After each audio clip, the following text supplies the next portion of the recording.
Bienvenidos a su programa Tertulia de Noche. Agradecerles que cada semana estén en nuestra sintonía a través de canales 14 y 16. Bueno, vamos a comentar hoy sobre el tema del proyecto de ley de empleo público que se impulsa en la Asamblea Legislativa, y uno de los mayores defensores de este proyecto es el actual presidente del Congreso, Carlos Ricardo Benavides. Esto porque a raíz de los días de huelga que tuvo el llamado combo fiscal o paquete fiscal o el plan fiscal, como le decía el gobierno, y eso mantiene preocupados, enojados a un sector de la clase política costarricense y por qué no decirlo empresarial, y algún sector de los ciudadanos que también apoyan y otros que no apoyan o se quejan cuando hay manifestaciones populares en las calles.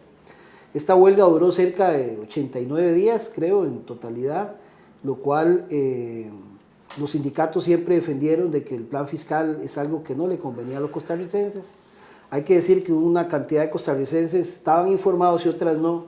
Y a partir de julio o junio, básicamente, las condiciones de los costarricenses van a comenzar a cambiar a raíz de la aplicación de este llamado plan de reforma fiscal.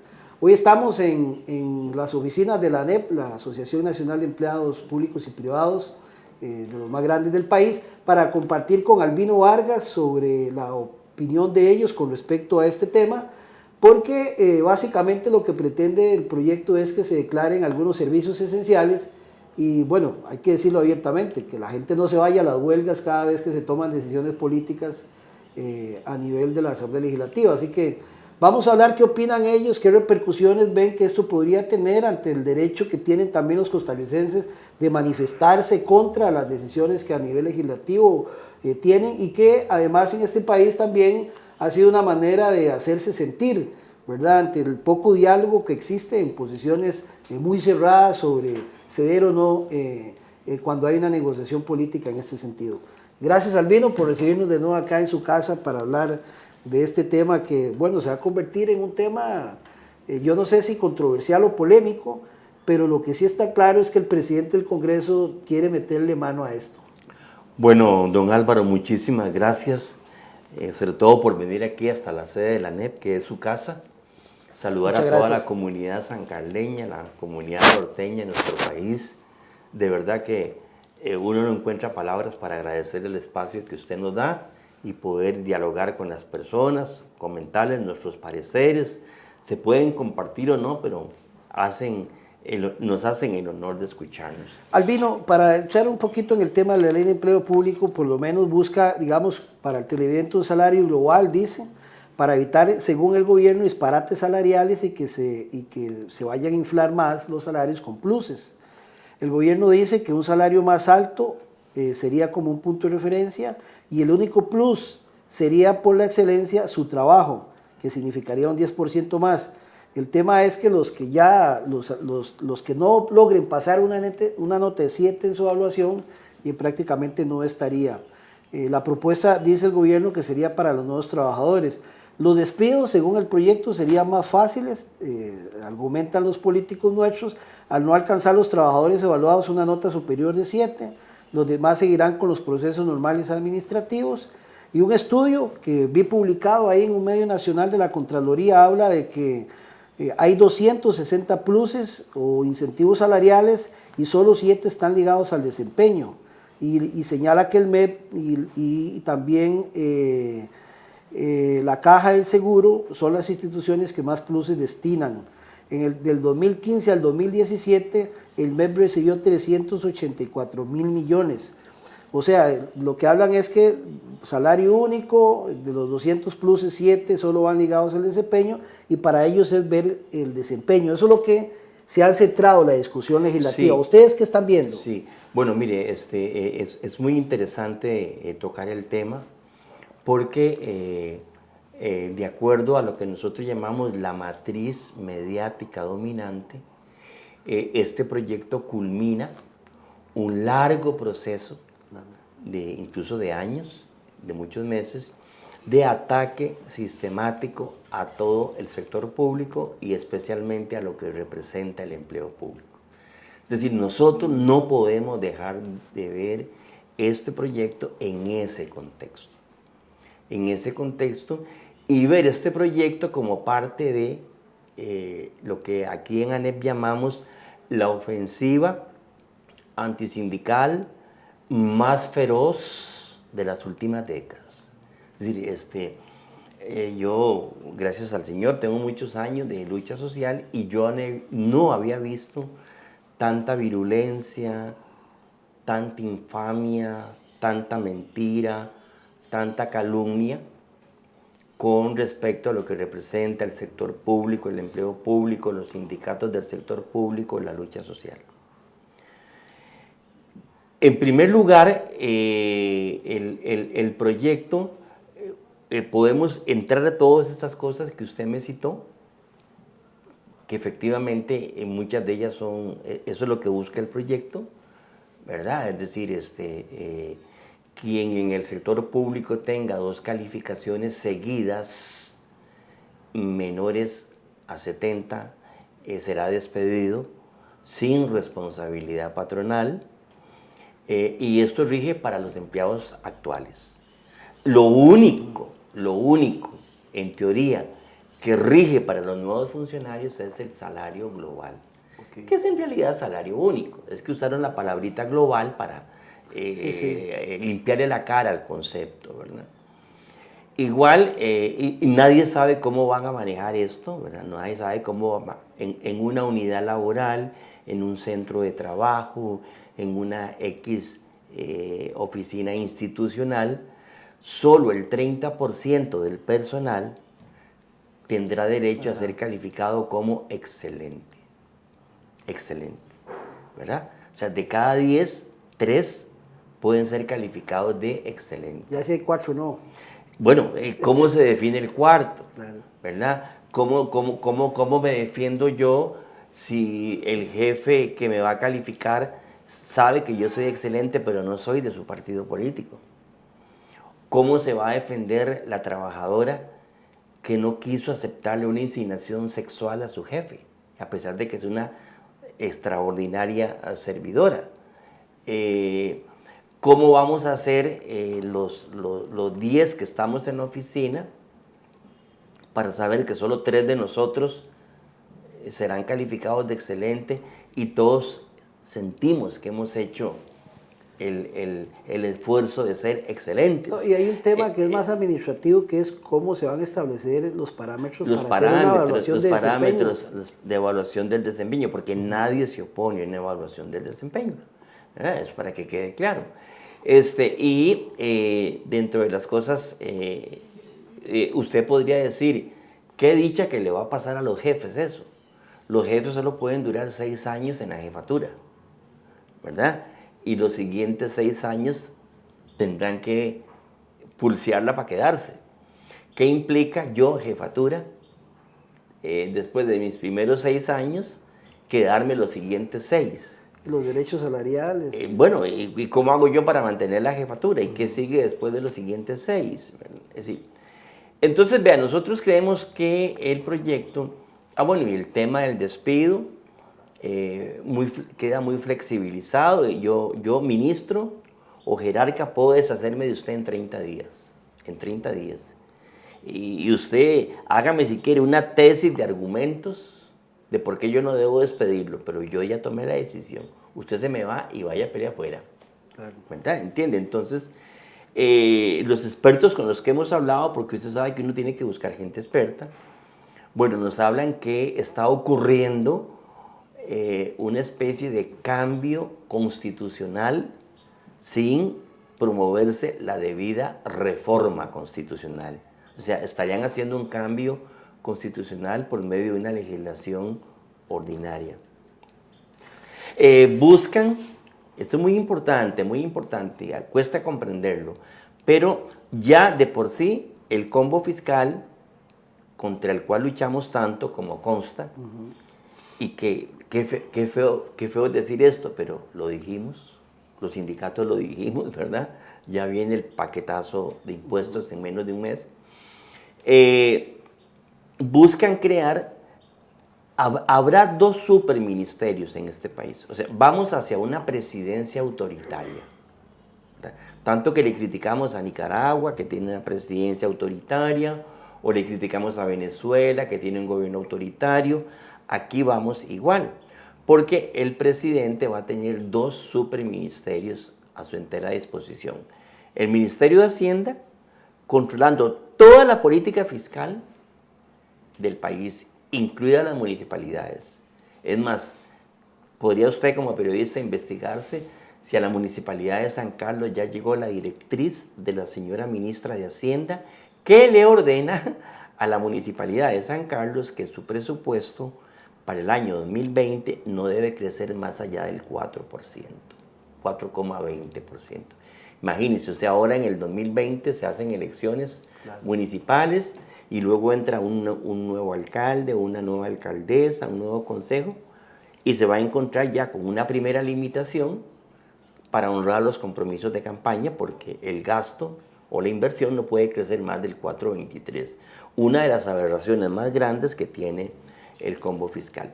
Y el otro superministerio que se crea es el Ministerio de Planificación, Mideplan, que va a ser como la gigantesca oficina de recursos humanos del Estado. Qué vacilón, y Mideplan es casi un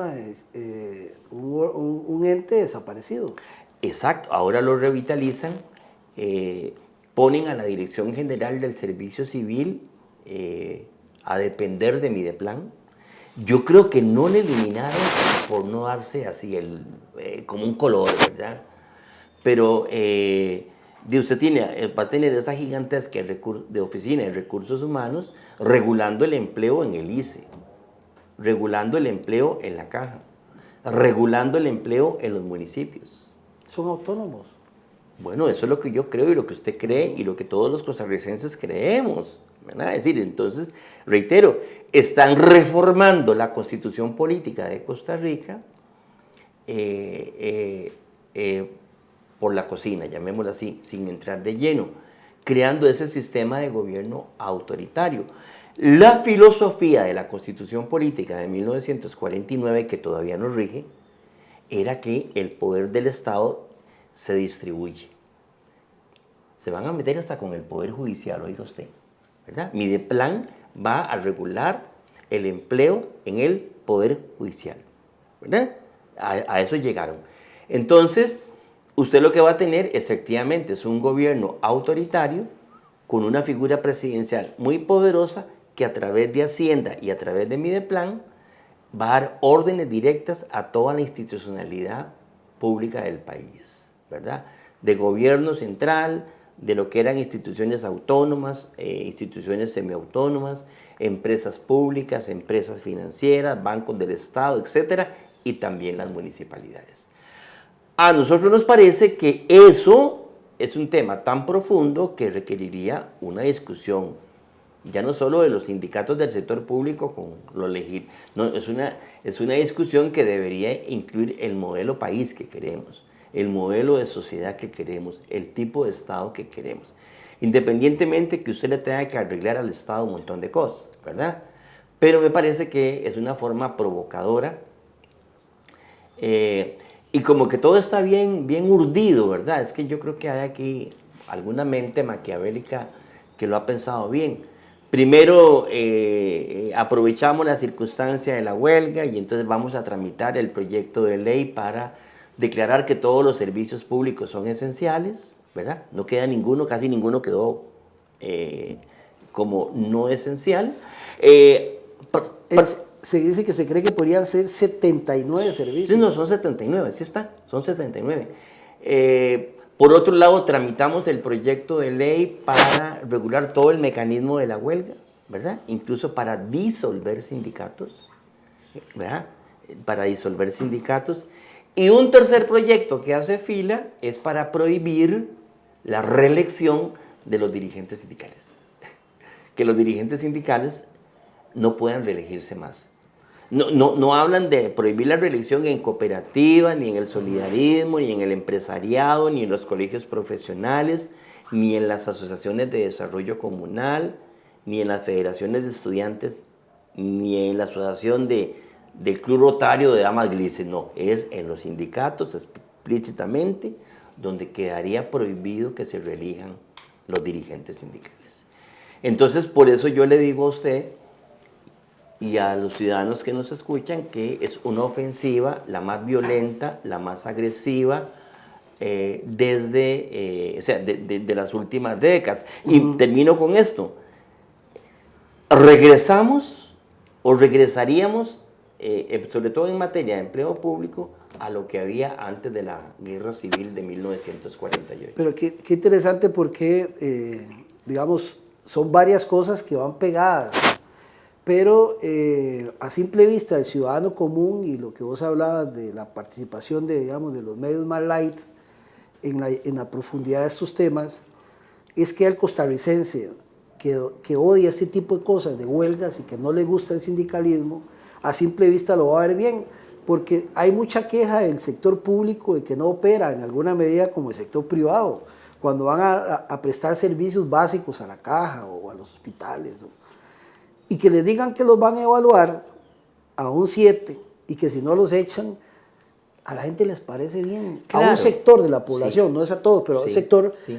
Incluso pareciera como que lo que buscan es que la eficiencia sea tan efectiva como el de la empresa privada, pero en el sentido de que se mete en cintura al trabajador público. Bueno, vamos a ver. Digamos, eso uno lo, sí. Se capta. Sí, eso se capta digamos, como en la matriz, exacto, la matriz comunicacional, exacto, dominante. Exacto, en las redes, en las opiniones. Claro, lo que pasa es que, bueno, es que precisamente hay que darle gracias a Dios que existen programas como el suyo, que le permiten a uno expresar con amplitud las ideas, ¿verdad? Es decir, yo no puedo hablar de este tema con cierto periódico, sí, o con cierto director de un telenoticiero.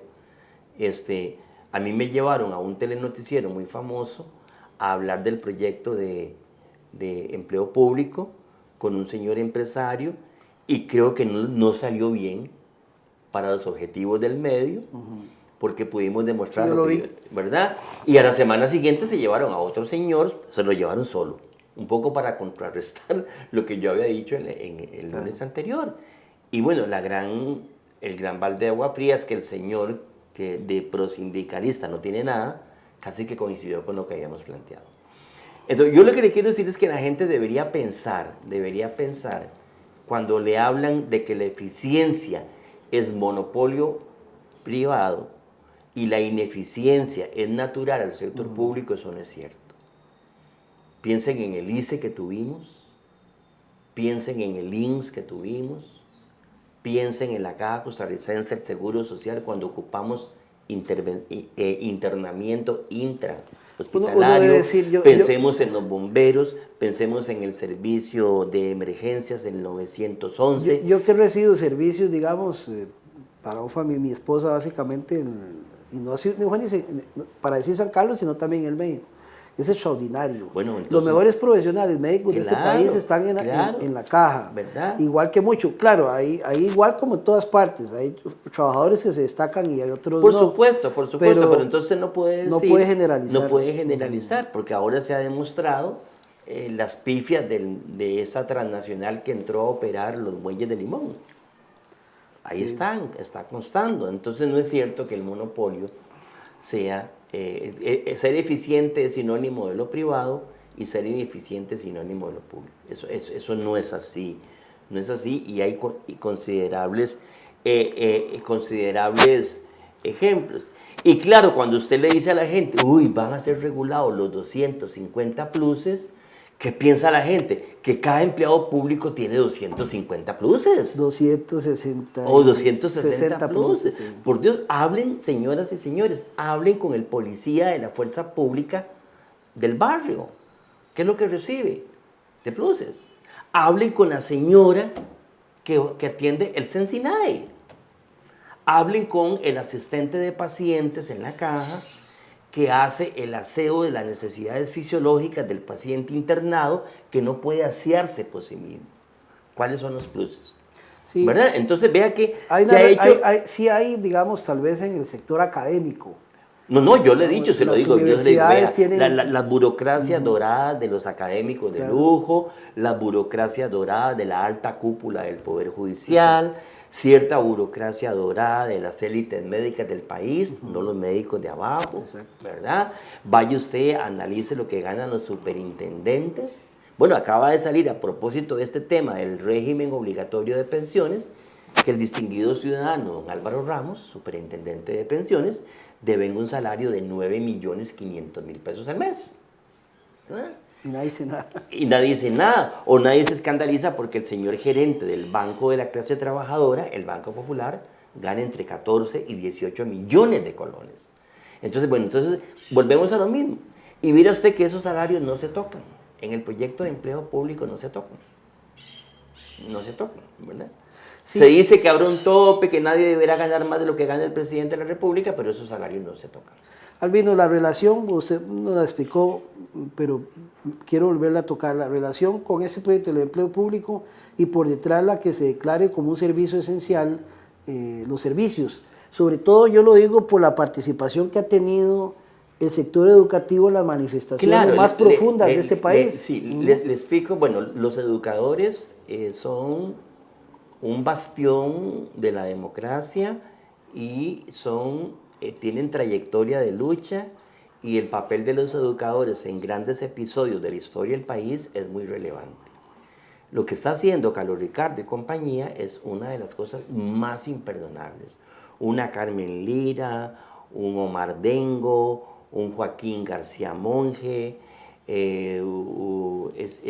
una Emilia Prieto Tugores. O sea, esas figuras legendarias de la educación del país se levantarían de su tumba si pudieran, ¿verdad? Porque están asociadas a las luchas por la democracia. Los maestros y los profesores están asociados a la lucha por la democracia. Claro.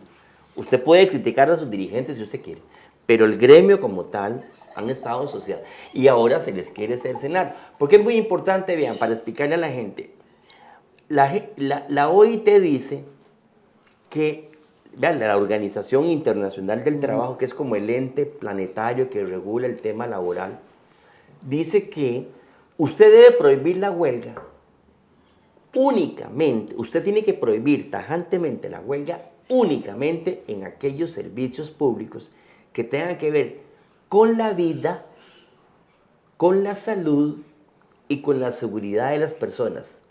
Y aún en estos tres casos, usted tiene que demostrar que el peligro es inminente y imposible de soslayar. Es decir, usted no puede dejar, por ejemplo, una sala de operaciones, porque hay vida de las personas, ¿verdad?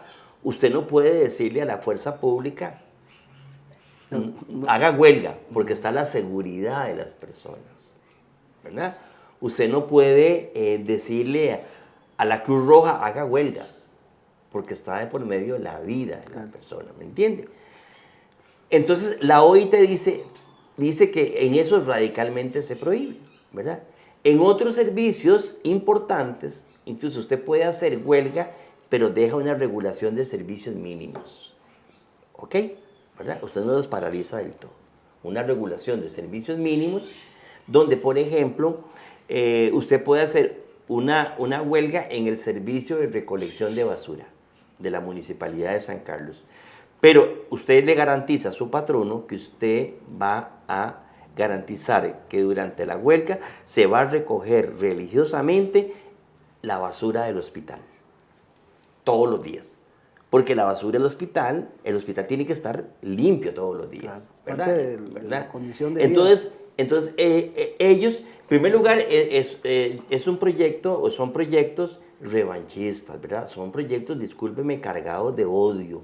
Son proyectos para sacarse un clavo. ¿Esos son nuevos o son No, surgieron ahora, surgieron después de la huelga. Surgieron después de la gran huelga, ¿verdad?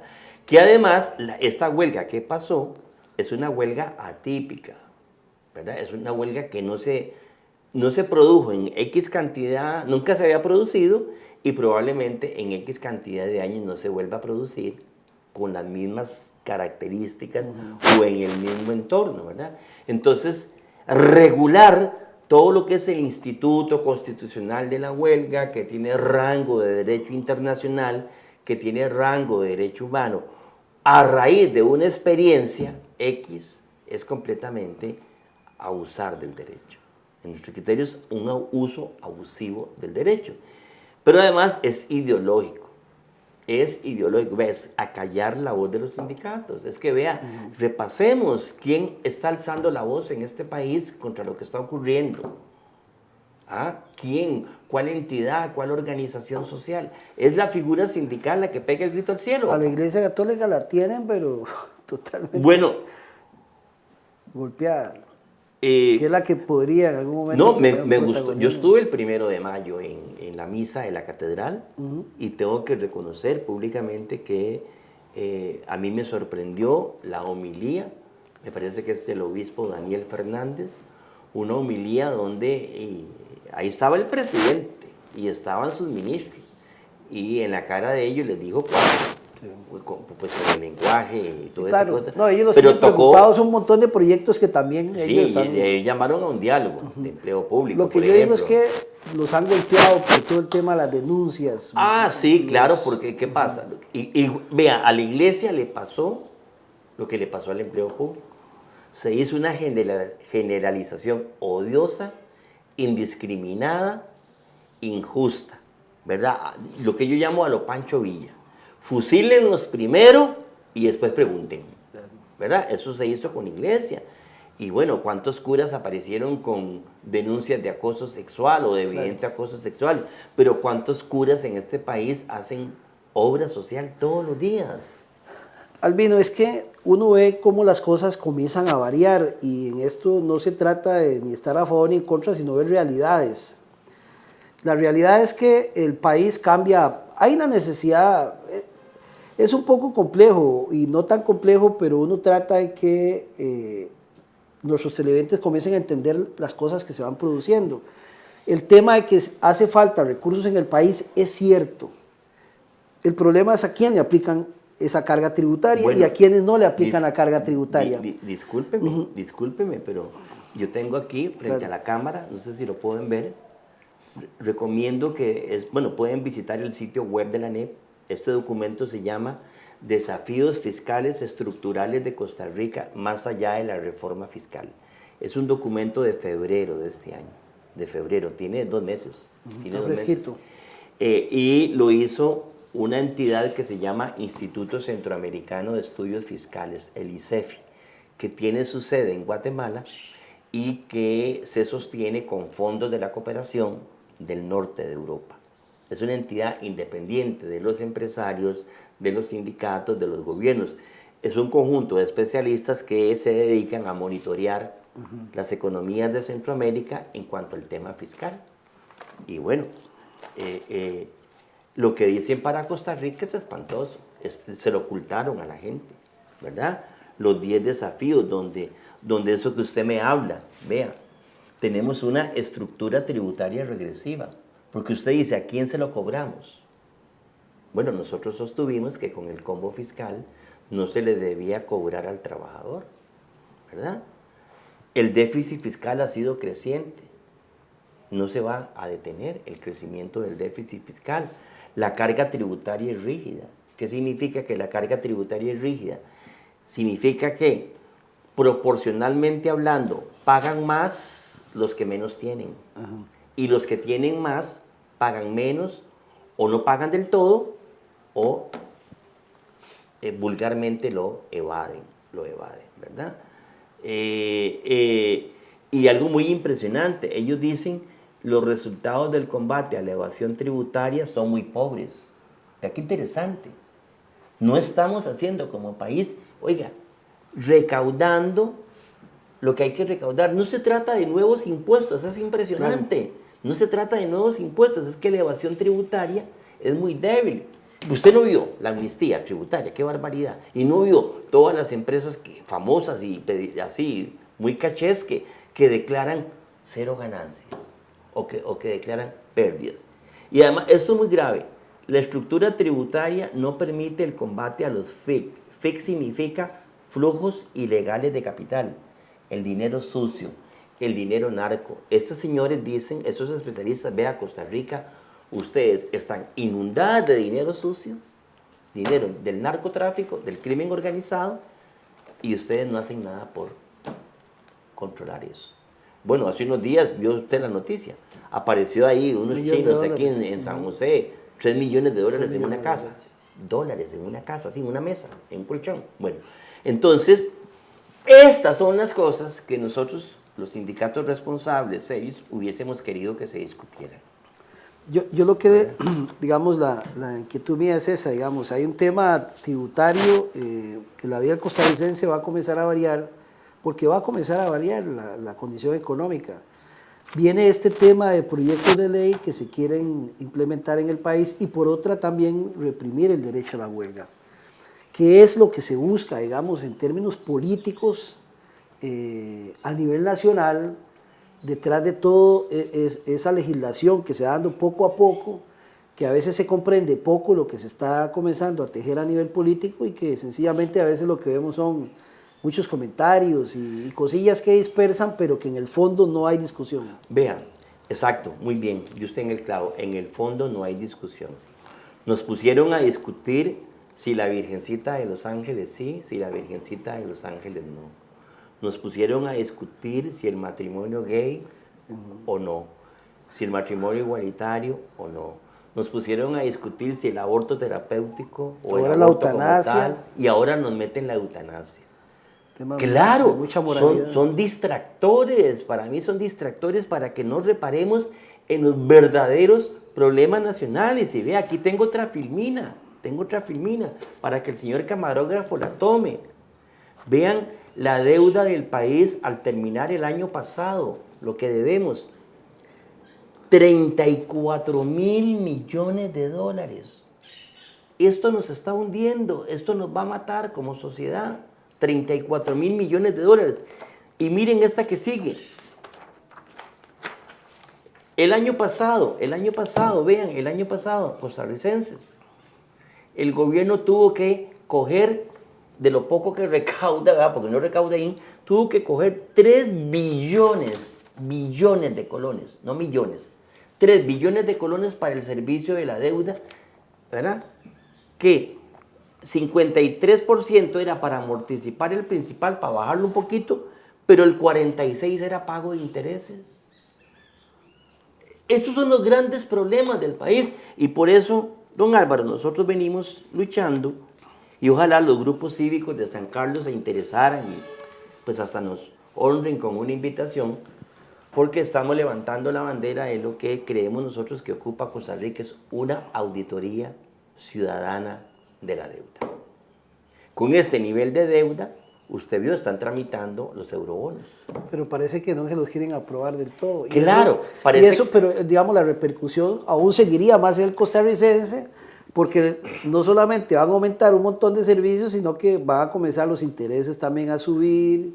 Sí, bueno, yo lo que creo es que hay mentes perversas que quieren que lleguemos a un punto en que digamos, la deuda es impagable, los intereses de la deuda son impagables, y entonces lo que ocupa el país es vender lo mejor que le queda de sus activos más ricos.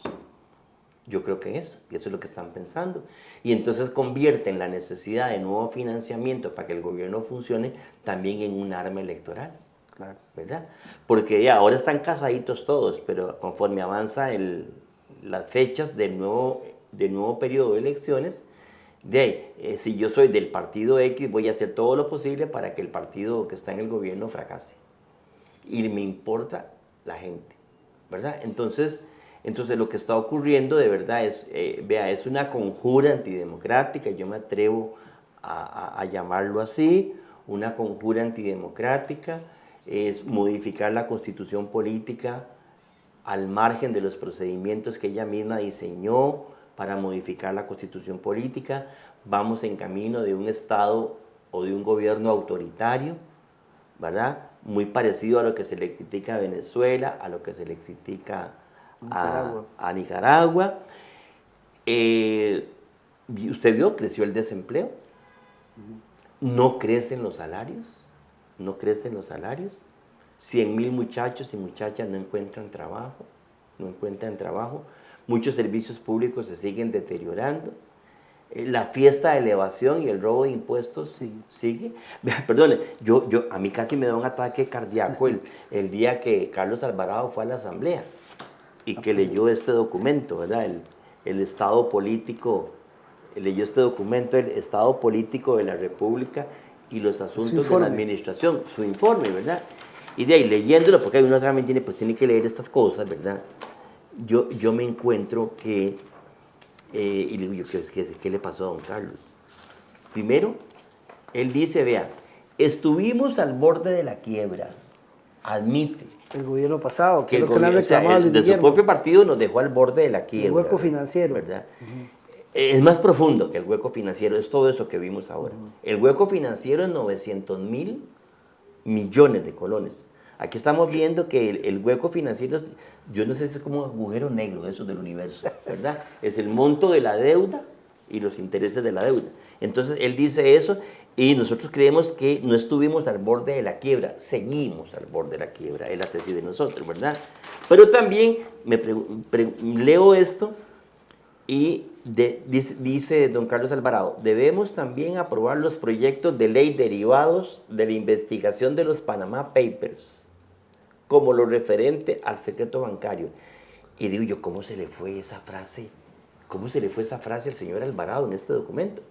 Si precisamente la investigación de los Panama Papers es cómo quedó al desnudo la monstruosidad en Costa Rica que significa el robo de impuestos en todas sus manifestaciones, ¿verdad? Entonces digo yo, seguramente el equipo económico de Carlos Alvarado no revisó este texto porque se dejó de decir eso. Y claro, usted va y revisa el informe que fue de la Asamblea Legislativa anterior, el informe de la Comisión de los Panama Papers, y usted se queda boquiabierto, ¿verdad? Mientras que el trabajador paga, el micro, pequeño y mediano empresario paga impuestos. El profesional paga impuestos de la renta, usted descubre que ahí hay 101 maneras de no pagar. Bueno, vamos a hacer una pausa comercial y al regresar vamos a seguir conversando, pero vamos a darle un giro a la tertulia porque vamos a hablar del 1 de mayo y también de temas políticos que se avecinan. Ya estamos en elecciones municipales el próximo año y ya se anuncian renuncias incluso en el gobierno de don Rodolfo Pisa, ¿verdad? Todos sabemos que la unidad en alguna medida quiere fortalecer su participación política y ahora este tema de la elección de Carlos Ricardo del Partido de Liberación Nacional en la presidencia legislativa. Ya regresamos con más de Tertulia de Noche. Déjenos su comentario ahí en Facebook. Ahí está en TVN Canal 14, nuestra página de Facebook. Y muchas gracias por estar en nuestra sintonía. Ya volvemos.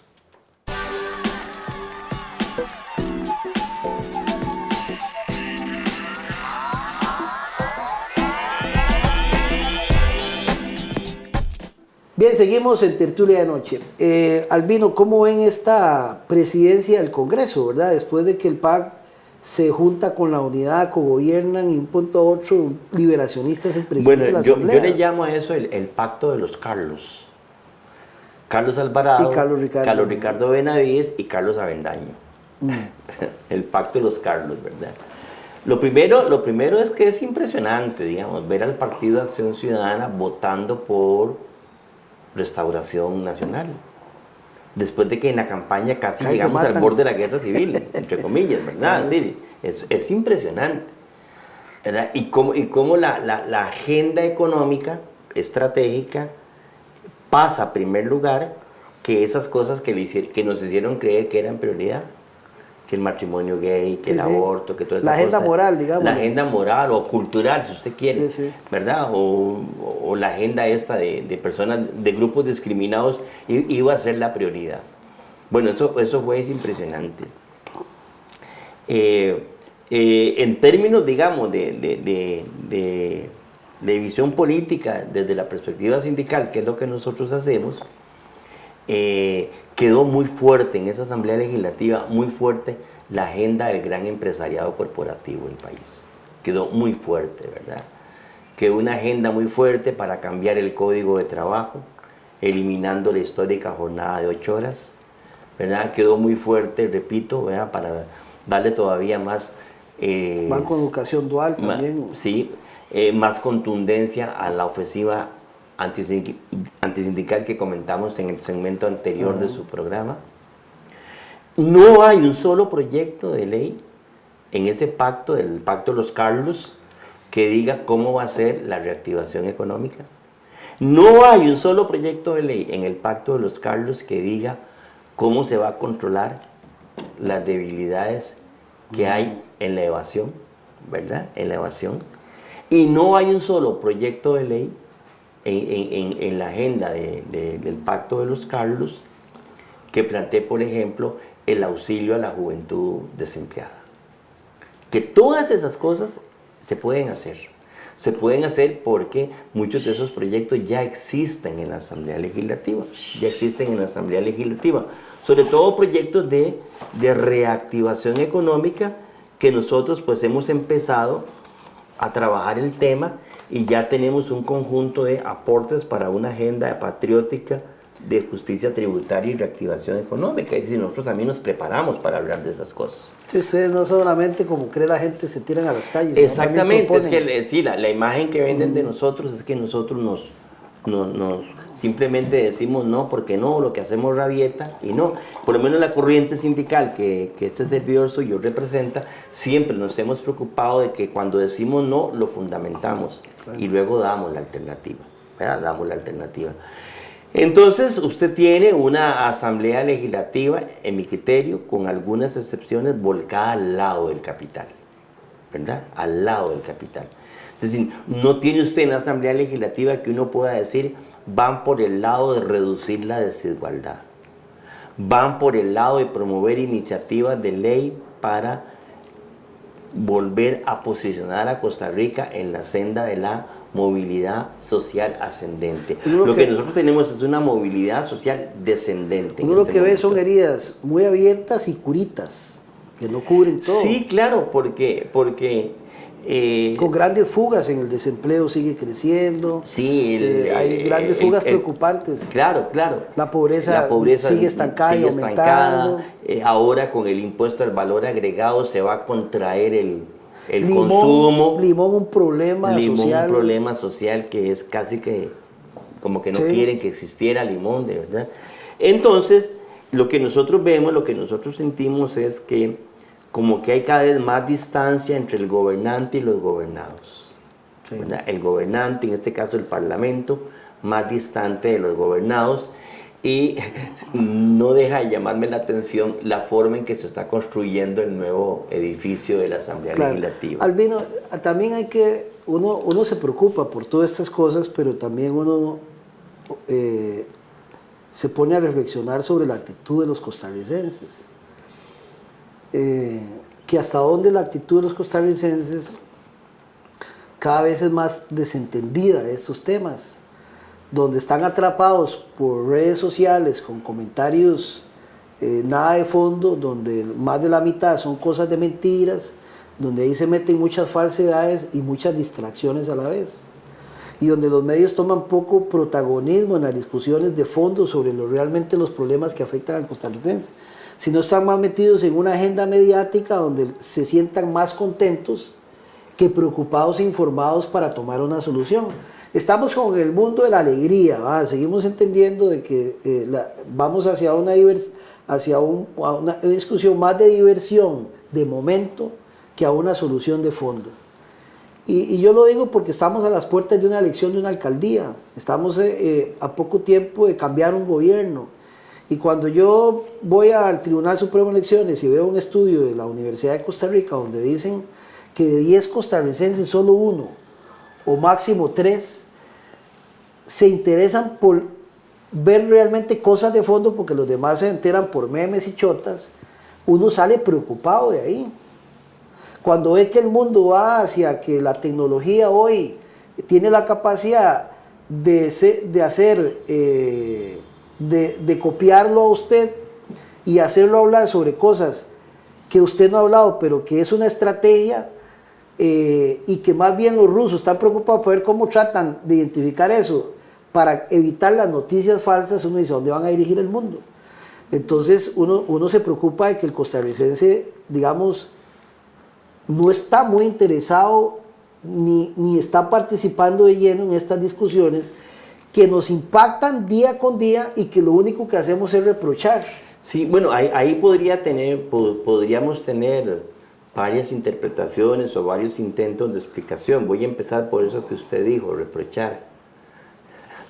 Si en este momento todos los reprochadores formaran un partido político, ganan la próxima elección. Eso es cierto. ¿Verdad? Lo que pasa es que los reprochadores no dan el paso al frente. No dan el paso al frente.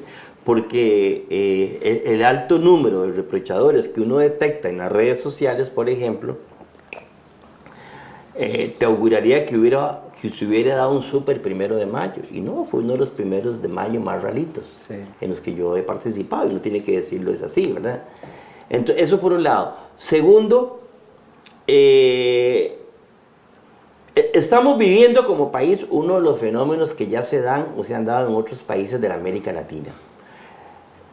Ciertos medios de comunicación de mucho impacto económico y de mucha incidencia y de mucha cobertura sustituyeron a los partidos políticos y son los que ponen la agenda en los parlamentos y la agenda en los gobiernos. Eso es preocupante. Eso es preocupante. Eso se da muy claro y está muy estudiado, por ejemplo, en Argentina con el grupo de medios Clarín.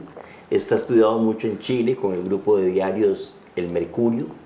Está estudiado exactamente en Brasil con la cadena O Globo. De alguna manera ha estado con Televisa y TV Azteca en México. Y en Costa Rica pues tenemos 2 o 3 que yo llamo latifundios mediáticos que dominan la agenda del país. Entre ellos pues el Grupo Nación. Yo lo puedo decir aquí, si usted me lo permite. A mí se me pararon los pelos de punta cuando el periodista Ignacio Santos le hace una entrevista a su colega Armando González del periódico La Nación. Y Armando González admite, así sin pelos en la lengua, lo dice claramente, que La Nación ocultó la encuesta de preferencias electorales de las elecciones presidenciales del 2014, donde el que pasaba a segunda ronda era José María Villalta y no Luis Guillermo Solís. Vean ustedes qué impresionante, qué barbaridad. O sea, y ese señor que dijo eso no le pasó nada. Ni el Tribunal Supremo de Elecciones lo llamó para preguntarle cómo usted hizo eso. Y entonces me vino a la mente lo que pasó en la elección donde triunfó Miguel Ángel Rodríguez Echeverría en 1998, cuando no se habían cerrado las urnas, y Telenoticias de Canal 7 hizo un avance con el periodista muy respetado, un caballero del periodismo para mí, don Marcelo Castro, y don Marcelo Castro dio la noticia, entre las 2 y las 3, que según encuestas a boca de urnas, Miguel Ángel había ganado la elección, sin haberse cerrado las urnas electorales. Claro. Entonces me dice a mí que un montón de gente que iba con Corrales no fue a votar, porque se descifró, claro, ¿verdad? Y entonces no tiene ninguna consecuencia. Entonces, estos grupos económicos que se expresan, por ejemplo, a través del Grupo Nación, están imponiendo la agenda país en este momento, ¿verdad? Entonces, eso es lo que está ocurriendo, ¿verdad? Entonces, los refunfuñadores, los enojados, los indignados, ¿verdad?, los reprochadores, como dice usted, deberían pensar qué van a hacer. Deberían pensar qué van a hacer, porque ellos sí están pensando qué van a hacer. Sí, y uno ve la próxima elección nacional y, bueno, no sé qué ve usted, porque ahora todo está una sola cosa. Sí, bueno, lo primero... Lógico que las negociaciones son normales en política, sí, pero ahora es que uno ve una refundición en lugar de una negociación. Sí, sí. ¿Verdad? Efectivamente, no estamos viendo una elección centrada en proyectos, digamos, de desarrollo con inclusión social, de democracia económica, de paz social, digamos, de movilidad social ascendente. Lo que nosotros estamos viendo es proyectos muy personalistas, muy gamonalistas, muy de quítese usted porque voy yo, ¿verdad? Que es un poco lo que está ocurriendo en el Parlamento, donde no hay posibilidad de discutir nada de fondo. 3 preguntas que voy a hacer de respuesta señor. Corta. Si usted tuviera que darle una aprobación de algo en un año a Carlos Alvarado, ¿qué le daría positivamente? Calificarlo de su primer año de gobierno. gobierno. Algo que usted vea positivo o no ve nada. Di no, porque es que nosotros estamos muy convencidos Claro. de que él hizo una estafa electoral con relación a lo que dijo en campaña y lo que hace en gobierno. ¿Y su peor fracaso? Para mí su peor fracaso es precisamente el tema fiscal, porque no lo resolvió, lo agravó y más bien perjudicó a más gente. La alianza con la unidad, ¿cómo la evalúan un año después? De ahí es una alianza perversa, es una alianza donde se hipotecaron principios, es una alianza que abofeteó a miles de conciencias limpias, transparentes, de ciudadanos que creyeron que, por ejemplo, el Partido Acción Ciudadana iba a ser la nueva socialdemocracia en Costa Rica, luego de que Liberación dejó de ser socialdemócrata. Y se llevaron un portazo. Es decir, los socialdemócratas en este país, para mí, están huérfanos otra vez, 2 veces. Otón Solís, en el gobierno pasado, Otón Solís en este gobierno. Y no, don Otón Solís es un tipo de doble moral. Él sentenció a mucha gente, él mandó al paredón a mucha gente con el tema de la ética. Y ahora primero se fue a ganar $15,000 mensuales, tanto que criticó los salarios de lujo. Y 2, y con esto que hizo, de esta cuestión de aceptar el tema de cómo obtener fondos electorales torciendo la ley, pues prácticamente terminó de desengañar a muchos que todavía creían que él era una persona monumento de la ética. ¿Cuál podría ser la razón de que Pisa deje el gobierno antes de terminar? Porque ya ha dicho que posiblemente lo deje. Bueno, me parece que ya el trabajo sucio está hecho. El trabajo sucio está hecho. Ya logró la reforma que él Ya logró pretendía. la reforma que él y su grupo económico consideran. Él se va, pero ahí quedan los cerebros económicos fundamentales, Rocío Aguilar Montoya, Edna Camacho, por ejemplo, ¿verdad? Y creo que en su vanidad personal, porque él es muy vanidoso, todavía cree que él puede ser candidato a presidente de este país. Lo que pasa es que yo tengo entendido que en la unidad nadie lo quiere, ¿verdad? Que es como un hijo renegado, porque la unidad ha dicho que él está ahí como Rodolfo Pisa, no como unidad. Lo que pasa es que la unidad es mentirosa, porque todo el comportamiento en las votaciones del Parlamento dice que estaba con el gobierno. No sé si lo ha escuchado, pero se habla de que Santi podría querer otra vez. Es probable. A esta gente le sobra mucho dinero. Volver a invertir varios miles de colones en una campaña para De Santi no es nada del otro planeta. ¿Qué nos espera, Albino? Bueno, mire, yo estoy